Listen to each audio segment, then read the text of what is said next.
Okay. Well, good morning, good afternoon, good after evening, good evening to everyone. This is Nanette Kennedy with Evolution, Revolution, and Humanities team, and this is the Conversations with God book group, and we are reading Conversations with God book 3 by Neale Donald Walsch, and we are on chapter 5, I believe. Did we say we wanted to discuss anything else from last time? We did. I think the way we left it was there was still discussion from chapter 4. Okay. I sure should have written down what it was that I wanted to discuss. Well, I've got one thing while you're thinking about it. I've got one thing that came to mind.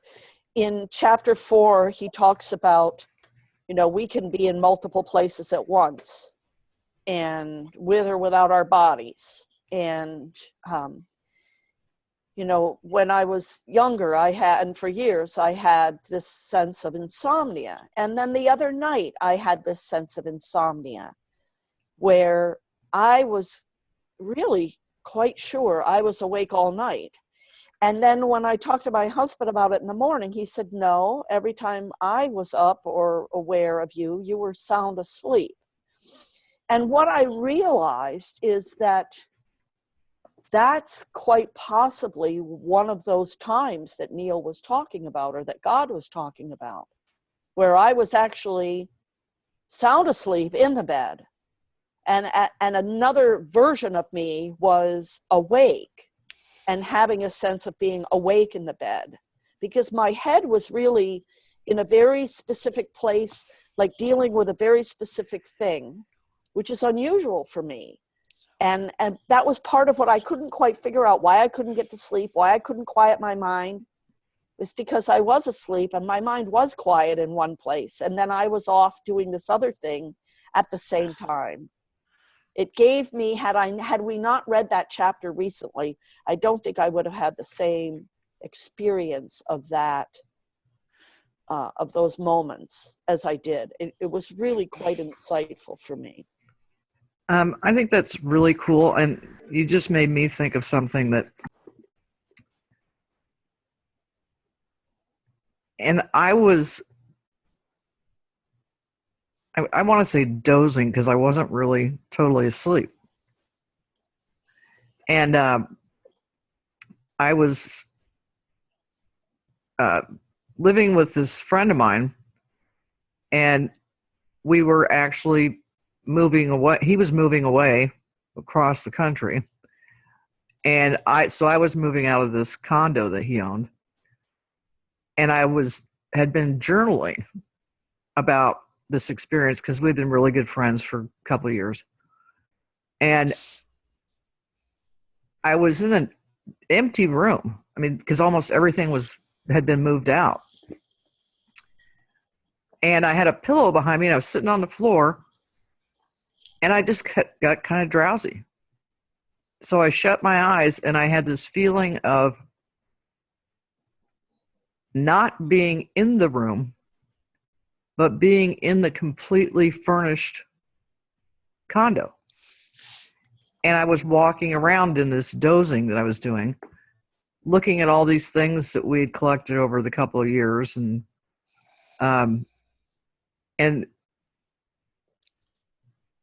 it was a very strange experience, because I remember I was dozing, and all of a sudden I just went, oh. And there I was in the empty room again, and I couldn't tell you what it meant, except for that I was saying goodbye to the different places in the condo. But it was that thing of like, but this is really weird when you go, oh, you're out of it. It happens that fast. Years ago,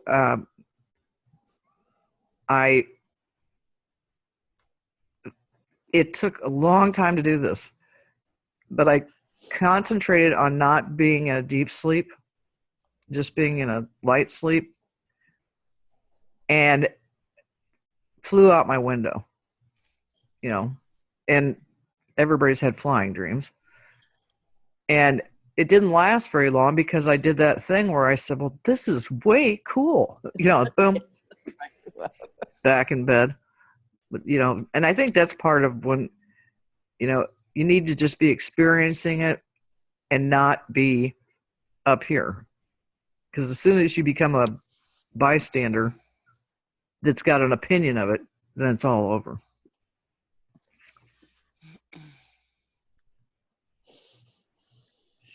Anybody else have anything they want to add? Go ahead. I was going to say, I was in the hospital once, and when they admitted me, I had 6 hours to live, and they took the 6 hours and they dragged it out into 6 days, and they were waiting. My one lung was full of fluid and blood clots, and then the other lung had about that much working lung at the top, and the 6 days that they were waiting for it to turn itself around, and it didn't. So they were going to do this procedure, but I was so close to being dead that they didn't even want to move me out of the room.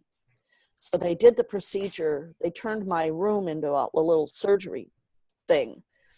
And they were doing the procedure with me right in the bed. And at one point, it got to be too much for me. And so I separated. And I was up in the corner watching the whole thing. And then when it was done, then whoosh, I came back in. But that was a very distinct experience for me. Well, that's what I would call the NDE, the near-death experience. Mm-hmm. And I've done a little bit of reading, not a lot of it, but I've done a little bit of reading on it. And I'm definitely a person that believes that there is such a thing as a near-death experience. My father had one several months before he actually died. And he had been really sick with cancer since the time my mother was pregnant with me, and I was 8 years old at this time. Oh, wow. And he was in the hospital, and he was in what they call the bishop's suite, because there were so many people coming to visit him. They wanted to have a sitting room that was attached so they wouldn't always be waking up my dad. Mm-hmm. Well, my mother was sitting in that sitting room one night, and she started hearing my dad talk. And so she opened up the door to the room, and my dad was sitting straight up in bed, and his head was following I don't know why somebody's sharing their screen, but anyway. Kristen is. Yeah. Anyway, Kristen, you're just showing us your screen. Well, anyway, so my dad was looking around the room, and my mom said she could tell he was definitely speaking to someone because his head was following somebody in the room. And she just stood there, and this person was standing next to my dad's bed and my dad put his arms out and he was holding a baby, and he was repeating back to this person, so I'm really going to be okay here in about 3 months or whatever the time frame was. And of course my mother could not hear the other part of the conversation. And he stopped talking, handed this child back to whoever it was. And so my mom waited till there was no more conversation, until she did not feel like that presence was in the room. And my mom said, "Did you just have a visitor?" And he said, "Yeah, but, I'm on a lot of drugs and, pain medication and stuff." She goes, "Well, tell me about it." And he said, St. Anthony came into this bedroom or into this hospital room, and he was holding the Christ child. And I was asking St. Anthony about, when am I going to feel better? When blah, blah, blah. And St. Anthony came over right beside my bed and asked me if I wanted to hold the Christ child. And so he did. And he said, St. Anthony told me that I was going to be out of my suffering, in whatever time frame. And between that date of that incident and when my dad had the near-death experience before he actually did die, like a couple months later, my dad had this near-death experience. And myself and my brother, who we were 8 and 6 at the time, were in that room. And all of a sudden we got rushed out of there. And this just rushed out, and their emergency stuff was going on. And I later came to find out that my dad had been dead for like 6 minutes having this experience. And when he came back from it, he said, God, I'm going to a place that's going to be fantastic. It's going to be great. And when my dad actually died and didn't come back, my mom found a rosary in my dad's hands, and on the back of the crucifix it said Padua. And it was an unusual looking rosary. And years later, and we buried him with that rosary. Years later, one of my cousins was in Europe and came across a town in Italy called Padua, and it was the home of St. Anthony. And their big thing that they did was they grew olives by the, bazillions. And my mom said, you know what? That's what that rosary was made out of, was olive seeds. And who knows? I mean, I do think this is possible, that you can be in more than one place and you can have visitors come at the time. What chapter was it that we read? It might have even been this chapter where if you want to see your loved ones, they'll be there. If you don't want to see them, they won't be there. So I think it's about faith. It's like, can these things happen? I believe they can. And anyway, that's my story, and I'm starting to rattle or ramble or rattle. Anyway. Those are two amazing stories, yours and Linda. Thank you. And Linda, do you feel, since you had your near-death experience, how do you feel differently than you did before you had that? I don't think I feel differently because I've been awake my entire life. So I've always known that this is like a playground. It's an illusion. So it didn't surprise me to have that detachment. And because I think there have been other times when I was younger where I had that happen, where I was detached. It didn't change me because I was already changed. Well, but I know if I hadn't been already awake, it would have definitely woken me up. Yep.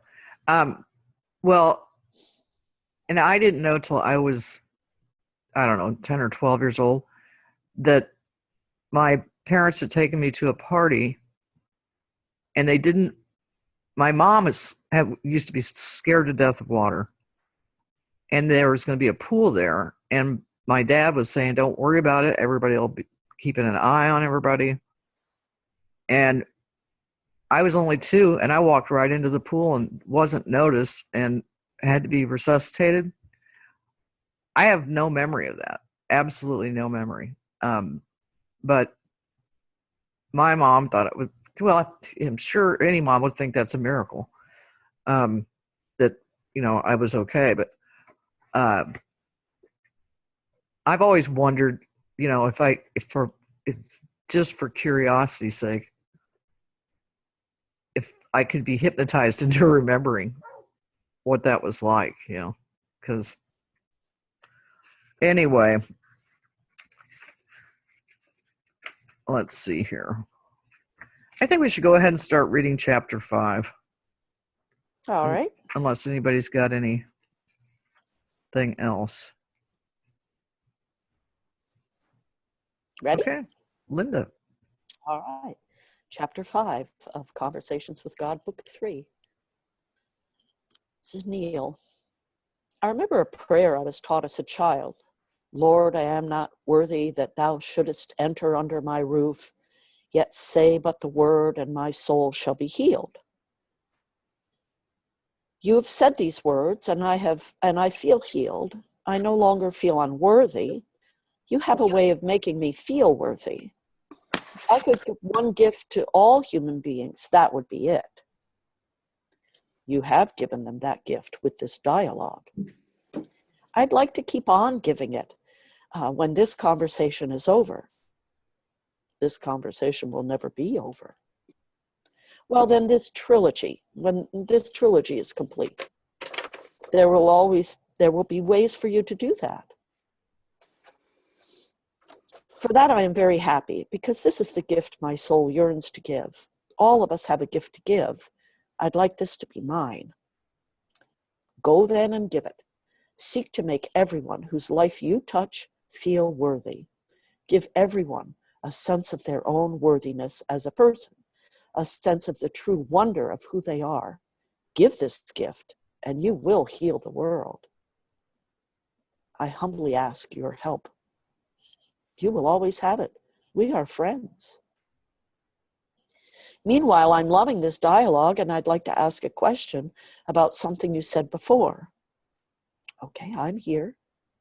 When you were talking about life between lives, so to speak, you said you may recreate the experience of your individual self whenever you choose. What does that mean? It means you may emerge from the all anytime you wish, as a new self or as the same self you were before. You mean I can retain and return to my individual consciousness, my awareness of me? Yes, you may have at all times, whatever experience you desire. And so I can return to this life, to the earth, as the same person I was before I died? Yes. In the flesh? Have you heard of Jesus? Well, yes, but I'm not Jesus, nor would I ever claim to be like him. Did he not say, these things and more shall you also do? Yes, but he wasn't talking about miracles like that, I don't think. I'm sorry you don't think so, because Jesus was not the only one to have risen from the dead. He wasn't? Others have risen from the dead? Yes. Oh my God, that's blasphemy. Well, it's blasphemy to someone other than Christ has risen from the dead? Well, some people would say that it is. Then those people never read the Bible. The Bible says people other than Jesus came back to the body after death. Ever hear of Lazarus? No fair. It was through the Christ power that he was raised from the dead. Well, precisely. And you think that Christ power, as you call it, was reserved only for Lazarus? One person in the history of the world? Well, I hadn't thought about it that way. I tell you this, many have there been who have been risen from the dead. Many there have been who have come back to life. It's happening every day, right now, in your hospitals. Oh, come on, not fair again. That's medical science, not theology. Oh, I see. God has nothing to do with today's miracles, only yesterday's? Well, okay. I'll give you the point on technical grounds. But no one has raised himself from the dead on their own, like Jesus did. No one has come back from the dead that way. Are you sure? Well, I'm pretty sure. Have you never heard of Mahavatar Babaji? I don't think we should bring Eastern mystics into this. A lot of people don't buy that stuff. I see. Well, of course, they might be right. All right, let me get this straight. Are you saying that souls can return from the so-called dead in spirit form or in physical form if that's what they desire? You're beginning to understand now. All right, well then why haven't more people done it? Why don't we hear about it every day? This is the kind of thing that would make international news. Actually, a lot of people do it in spirit form. Not that many, I admit, choose to return to the body. Ha, there, I got you. Why not? If it was so easy, why wouldn't more souls do it? It's not a question of ease. It's a question of desirability. Meaning it's very rare for a soul who desires to return to physicality in the same form as before. If a soul chooses to return to the body, it's almost always does so with another body, a different one. In this way, it begins a new agenda, experiences new rememberings, undertakes new adventures. Generally, souls leave bodies because they're finished with them. They've completed what they joined the body to do, and they've experienced the experience they were seeking. Well, what about people who die by accident? Were they finished with their experience, or was it cut off? Do you still imagine people die by accident? You mean they don't? Nothing in this universe occurs by accident. There is no such thing as an accident, nor is there any such thing as a coincidence. Well, if I could convince myself that that was true, I would never mourn again for those who've died. Mourning for them is the last thing they want you to do.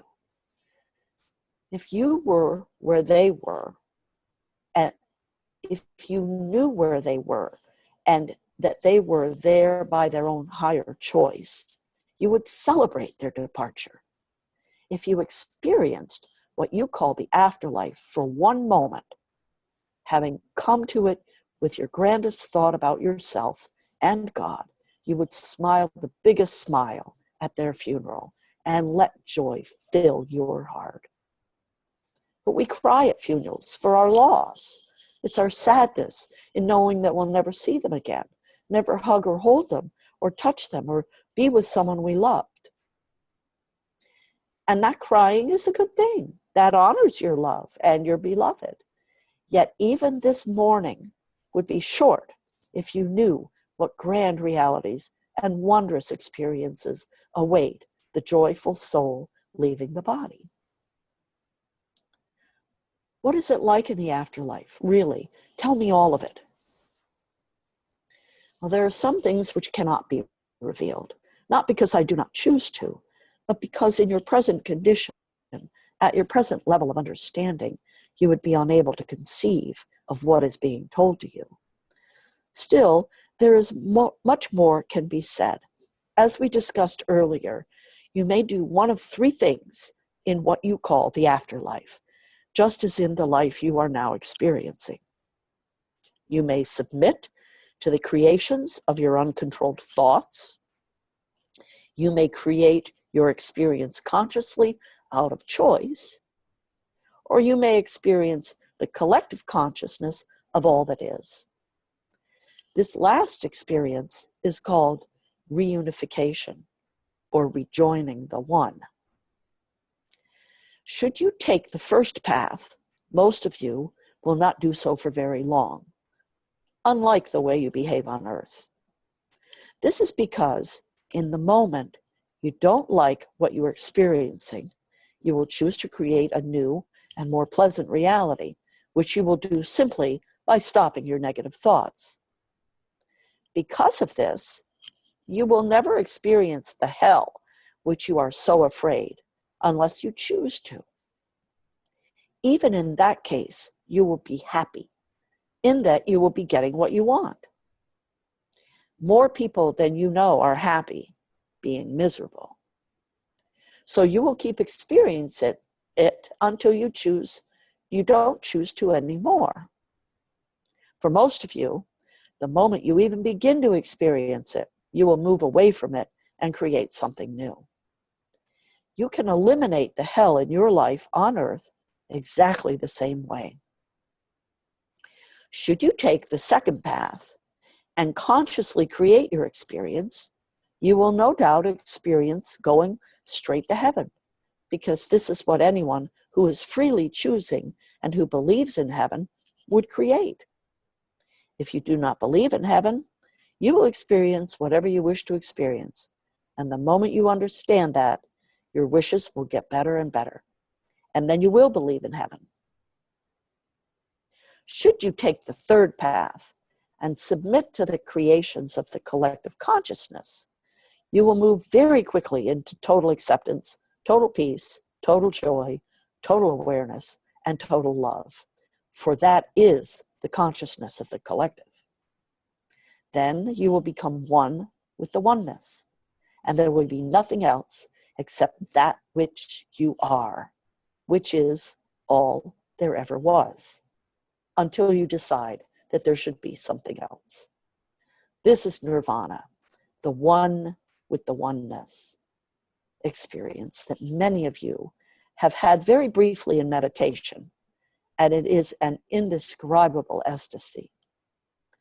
After you experience the oneness for an infinite time, no time, you will cease to experience it, because you cannot experience the oneness as oneness unless and until that which is not one also exists. Understanding this, you will create, once again, the idea and the thought of separation or disunity. Then you will keep traveling on the cosmic wheel, keep going, keep circling, keep on being forever and ever, and even forevermore. You will return to the oneness many times, an infinite number of times, and for an infinite period each time. And you will know that you have the tools to return to the oneness at any point on the cosmic wheel. You may do so now, even as you are reading this. You may do so tomorrow in your meditation. You may do so at any time. And you've said that we do not have to stay at the level of consciousness that we're at when we die. No. You may move to another as quickly as you wish, or take as much time as you like. If you die in a state of limited perspective and uncontrolled thoughts, you'll experience whatever that state brings you until you don't want it anymore. Then you'll wake up, become conscious, and start experiencing yourself creating your reality. You'll look back at the first stage and call it purgatory. The second stage, when you can have anything you want with the speed of thought, and you'll call that heaven. The third stage, when you experience the bliss of the oneness, you'll call nirvana. I have one more thing I'd like to explore along these lines.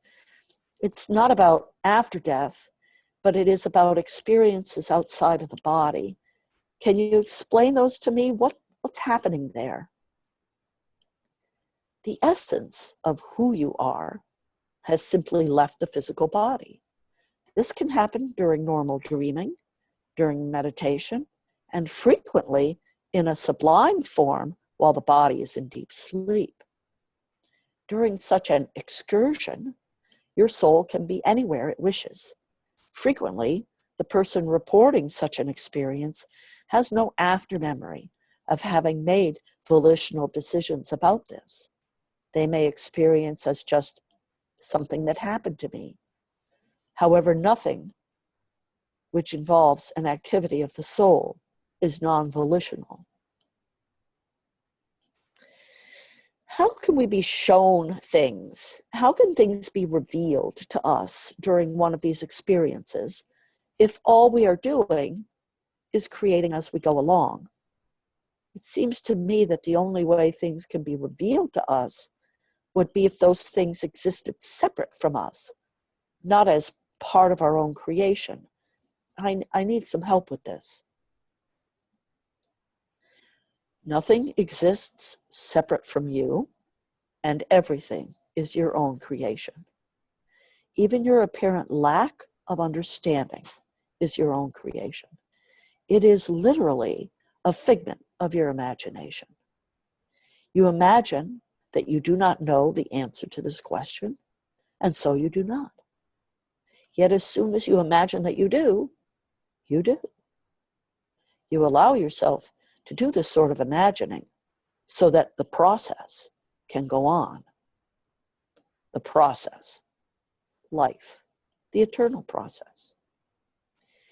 In those moments which you experience yourself being revealed to you, to yourself, whether these are what you call out-of-body experiences or dreams or magic moments of wakefulness when you are greeted by crystal clarity, what has happened is that you have simply slipped into remembering.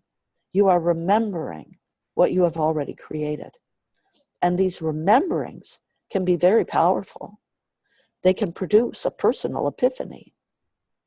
Once you've reached such a magnificent experience, once you've had such a magnificent experience, it can be very difficult to go back to real life in a way that blends well with what other people are calling reality. That is because your reality is shifted. It has become something else. It is expanded, grown, and it cannot be shrunk again. It is like trying to get the genie back in the bottle. It can't be done. Is that why many people who come back from out-of-body experiences or so-called near-death experiences sometimes seem very different? Exactly. And they are different because now they know so much more. Yet, frequently, the further they get from these experiences, the more time that passes, the more they revert to their old behaviors because they have, again, forgotten what they know. Well, is there a way to keep remembering? Yes. Act out your knowingness in every moment. Keep acting on what you know rather than what the world of illusion is showing you. Stay with it, no matter how deceiving appearances are. That is all that is all the masters have done and do. They judge not by appearances, but act according to what they know. And there is another way to remember. Yes, cause another to remember. That which you wish for another, for yourself, give to another. That's what it feels like I'm doing with these books. That's exactly what you're doing. And the longer you keep doing it, the less you will have to do it. The more you send this message to another, the less you will have to send it to yourself. Because myself and the other are one. And what I give to another, I give to myself. You see, now you are giving me the answers. And that, of course, is how it works. Wow, I just gave God an answer? That's cool. That's really cool. You're telling me. That's what's cool, the fact that I'm telling you. And I will tell you this. The day will come when we will speak as one. That day will come for all people.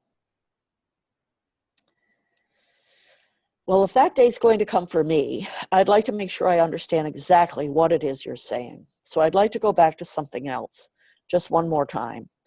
I know you said this more than once, but I really want to make sure I understand it. Am I clear that once we reach this state of oneness, which we may call nirvana, once we return to the source, we don't have to stay there? The reason I'm asking this again is that this seems to run counter to my understanding of what many Eastern esoteric and mystical teachings. So to remain in the state of the sublime no thing, or oneness with the all, would make it impossible to be there. As I've explained, that which cannot be except in the space of that which is not. That which is cannot be except in the space of that which is not. Even the total bliss of oneness cannot be experienced as total bliss unless something less than total bliss exists. So something less can be the total bliss of total. So something less than the total bliss of total oneness had to be, and continually has to be, created. But when we are in total bliss, when we have merged once more with the oneness, when we have become everything, no thing, how can we even know that we exist, since there is nothing else that we are experiencing? I don't know. I don't seem to understand this. This is one I can't seem to get a handle on. You are describing what I call the divine dilemma. This is the same dilemma God has always had, that God solved with creation of that which was not God, or thought was not. God gave and gives again in every instant a part of itself to the lesser experience of not knowing itself, so that the rest of itself can know itself as who and what it really is. Thus, God gave his only begotten Son that you might be saved. You see now from where this mythology has sprung. I think that we are all God, and that we are constantly, every one of us, journeying from knowing to not knowing, to knowing again, from being to not being, to being again, from oneness to separation, to oneness again, in a never-ending cycle. That this is the cycle of life, what you call the cosmic wheel. Exactly. Precisely. That was well said. But do we all have to go back to ground zero? Do we always have to start over completely? Go back to the beginning, return to square one, do not pass go, do not collect $200? You do not have to do anything, not in this lifetime and not in any other. You will have choice, always. You will have free choice to go anywhere you wish to go, do anything you wish to do in your recreation of the experience of God. You can move to any place on the cosmic wheel. You may come back as anything you wish, or in any other dimension, reality, solar system, or civilization that you choose.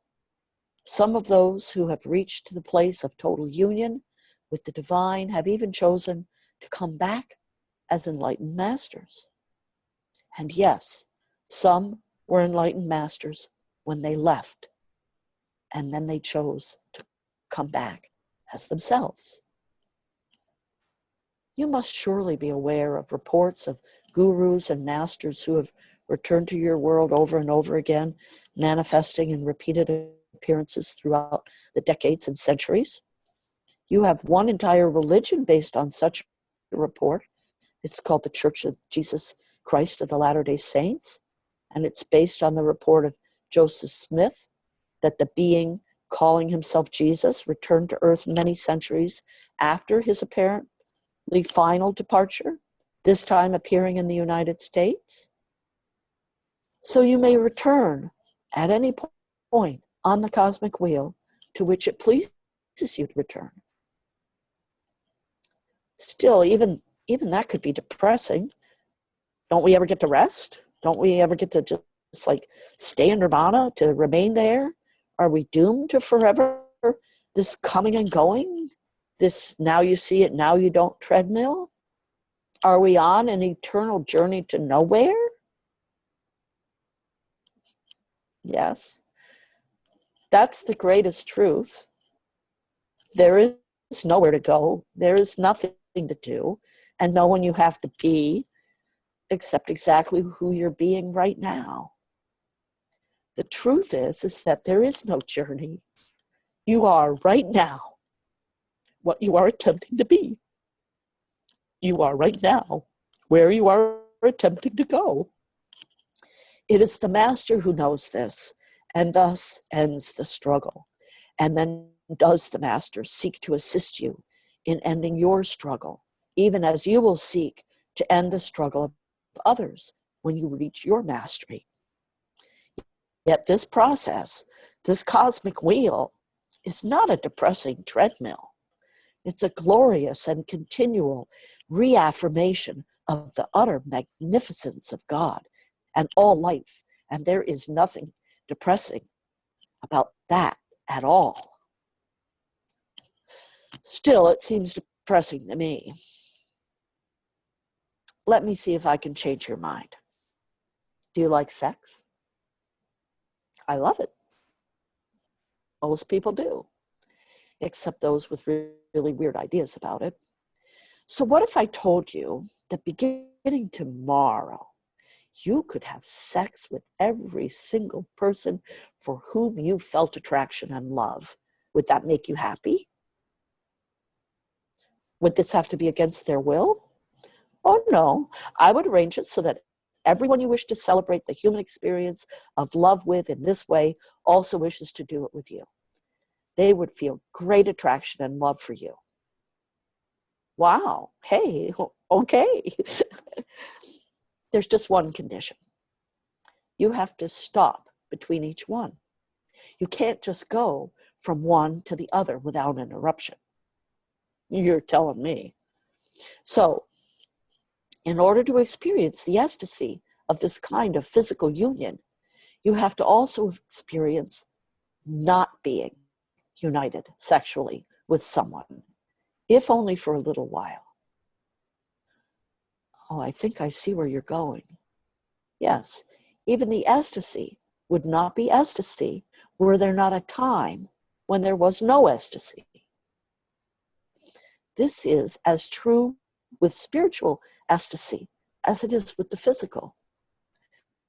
There is nothing depressing about the cycle of life. There is only joy, simply joy and more joy. True masters are never less than joyful. This staying at the level of mastery is what you may now find desirable. Then you can move in and out of ecstasy and still be joyful always. You do not need the ecstasy to be joyful. You are joyful simply knowing that ecstasy is. Well, that was definitely interesting. Particularly because I had not read this chapter. I hadn't read it before today, except for 20 years ago. And it's a new book, so it's not marked up with old notes. And then we're talking about the same things we were talking before we started reading. Returning to life and between lives and people coming back from the dead.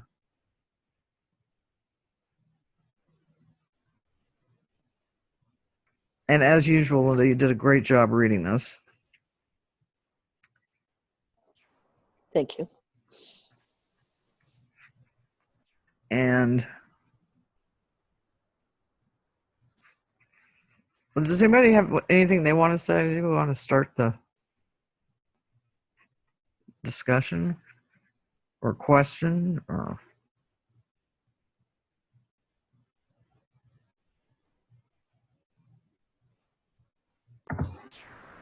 I was just going to say that I had this strange experience when Linda reads. That it's almost like God is speaking like now, the book, through Linda, and Linda and God and everything is totally merged. It's a real strange thing. Mm-hmm. I agree. I don't know what it feels like for her reading it, but that's what I get. I agree. Especially when you started getting choked up there at the end or near the end. It's a communal experience. I mean, there's no way you can't, or at least for me and seemingly Sarah, there's no way you can't be pulled in. It's sort of like the day that, and I can't remember the date, but I did watch the one where the light came around your head. And even in watching the recording of it, which I guess makes sense because you can get emotionally involved with a movie, but also to know that this was a recording of real life activity. This wasn't any acting or anything like that. And I think the first time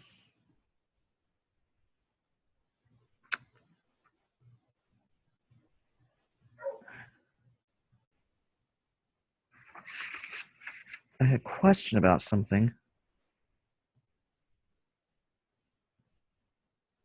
Well, let me start with this one. When God says, nothing in this universe occurs by accident, there's no such thing as an accident, nor is there anything such as a coincidence.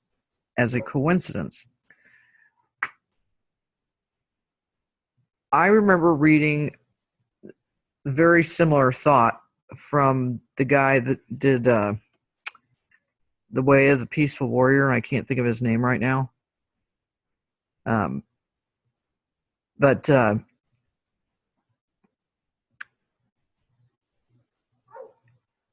there's a section in it where he says, there are no accidents. There are no coincidences. And that was a major change on my journey. It was like, I think I already thought that, but to read somebody else saying it was a real powerful moment for me, because I thought, I mean, I just went backwards in time and looked at experiences I've had throughout my life. And because there was one part of me that wanted to do the questioning like Neil's doing here to God, which is like, well, so it wasn't an accident that I lost my dad when I was 8 years old? Really? Then I started thinking about it. And I thought of things like, my mother would have never remarried. I would never have my two youngest siblings. Just these things that were good that came from what was sad. And as God says here,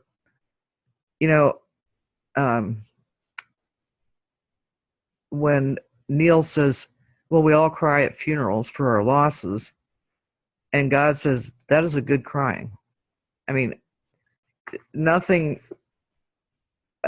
and everybody here on this call has been on a journey for a while. I think there's nothing more, I'll think of what that word is, more, I'm going to say non-feeling, calloused, is to when somebody's new on a journey and they say something to somebody who has just lost somebody, and they say, well, they're in a better place. They can come back when they want. We're crying or grieving because we've lost somebody we love.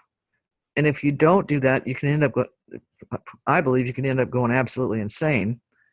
And I think that's a beautiful point in my own journey where I was like, I am a very compassionate person.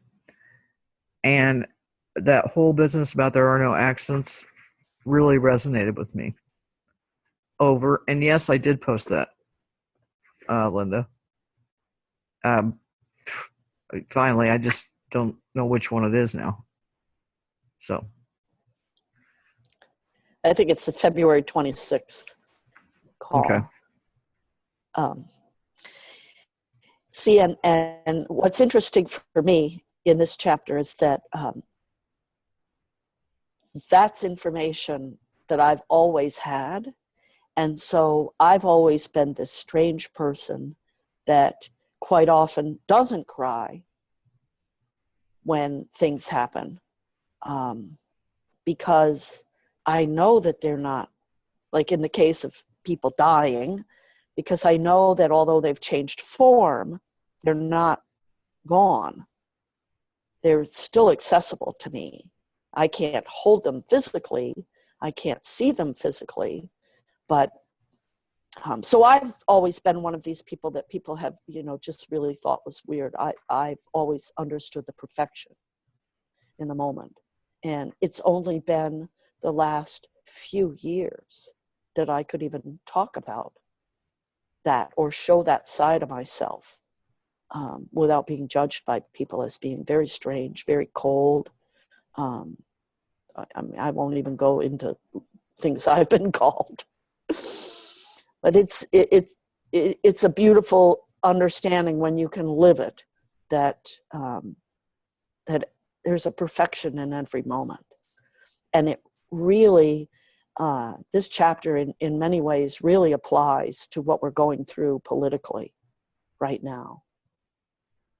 Because there's great desire to resist what we're being given in every moment. And just because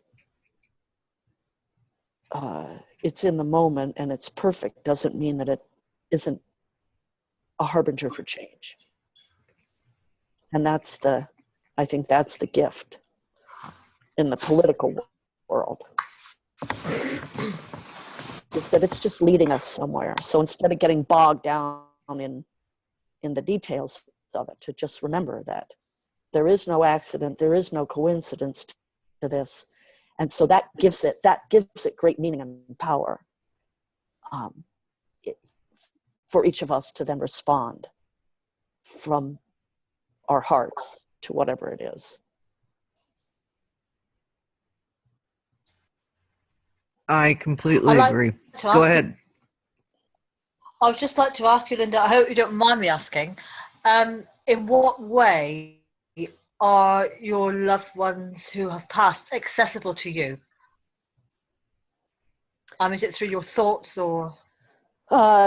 I can talk to them. Yeah, it's just, they're, I don't know how to explain it other than to know that everyone's accessible to us. Jesus is accessible to us. You just have to talk to him. I think, who was it? Was it Diane Virtue on Global Oneness Day, where she said Jesus is a rock star. All you have to do is ask and he shows up. And it's that simple. I loved hearing her say that, because that's my experience of it, is that they're all that accessible. It's that simple to reach out and connect to them. Yeah, I would agree. And Jesus actually came to me. I didn't ask for him to come, but he came. I had a terrible pain. And he literally took my pain away. He came to me and said, I will take your pain away. And I said, well, a voice said it to me. And I said, well, please do. And he said, but first you must know who I am. And I said, who are you? He says, I'm Jesus Christ. And my pain left me. That's beautiful. Literally, I was in the bath. Mm-hmm. And it just literally went. Yep. That's beautiful. That is beautiful. And I think I think we were raised, ask and you shall receive. And yeah. You weren't even, did you say you weren't asking, Angela? No, he just came to me. I was in the bath. Had such it was a menstrual pain. Never had a pain like it. And I thought, well, I'm just going to have to get in the bath and soak in a warm bath to try and ease it. And I just got in the bath, and there he came. I wasn't asking, looking, seeking. He just came to me and spoke to me. And this was before I read CWG as well. Just prior, I think. About 12 months prior, maybe, or less than that. Well, that's a beautiful story, and it really goes to what something that Neil says is that God says, I know what you're thinking, doing, every minute, and that's one of the great mysteries of God, Christ, the Buddha, anybody who walked this earth as a mystical teacher. And I would actually at one point where at the end of the chapter it says true masters are never less than joyful. Has anybody either via film or live seen the Dalai Lama speak? He is I just saw him probably less than 6 months ago. And I was truly amazed. And I had the same experience when I met Desmond Tutu. They are happy. They are joyful. They're comics. I mean, they're funny. They're very funny. And it, takes that thing. What was that movie? Oh God, with George Burns. And I always loved, after seeing that movie, thinking of God as being somebody with a sense of humor, witty, that it wasn't just this, listen to me, do as I say. And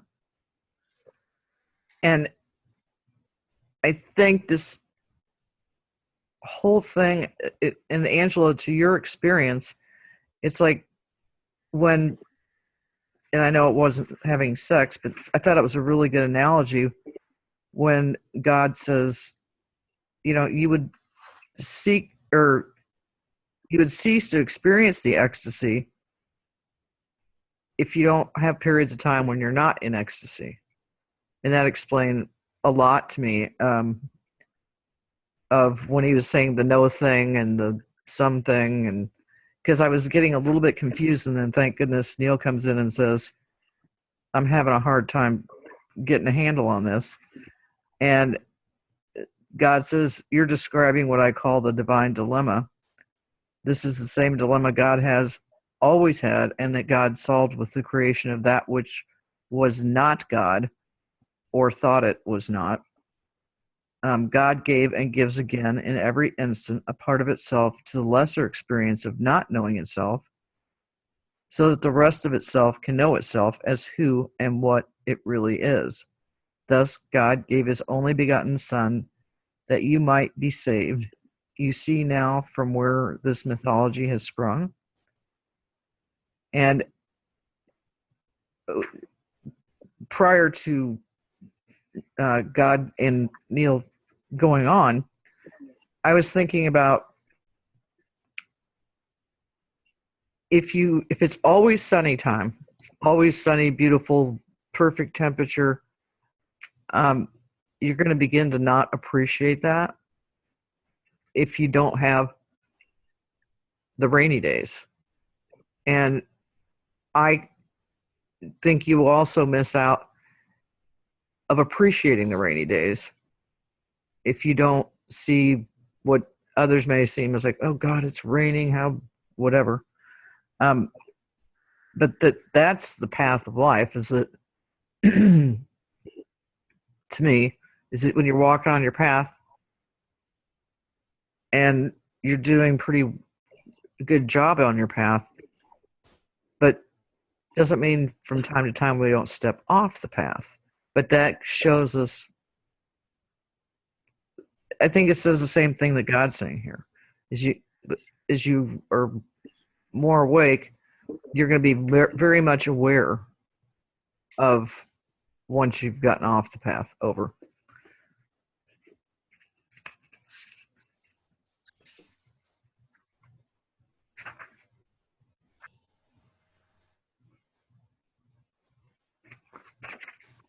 Oh my gosh, it's after 1 or after 2. I didn't know we were running that long. I was just rambling away, just pretend like you went to a big old church today and the minister wouldn't quit blabbing.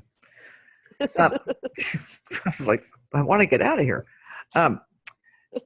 Well, as usual, I enjoyed that chapter, and again, Linda, you do such an incredible job reading. And I didn't finish discussing a couple other points I wanted to bring up, and just get other people's thoughts on it. So maybe next week we can, before we move on, revisit a couple of things. So, and Kirsten, I'm very glad we got to see your face today. And anyway, I will look on the Evolution Revolution page for the 26th one. I know I put it up there, but if somebody hasn't commented on it in a while, it could be not that easy to find, but it's not impossible. So, I'll just repost to YouTube. Ding. I commented on it. It's there. It's there. I commented on it. Oh, okay. I said Awesome. God was in this conversation. Yep. Okay. Well, listen, everybody. I love you, and I will see you all next Sunday, and if not sooner, through the wonderful world of Facebook. And all right. Enjoy Love you all. Kansas. Oh, Dorothy. Where's Dorothy?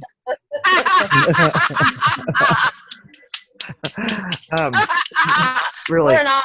That's right. We'll reconvene next week through Oz. So, Bye. all right. Okay. Bye-bye. Love you. Love you. Love you all. Love you too. Bye. Bye. Bye-bye.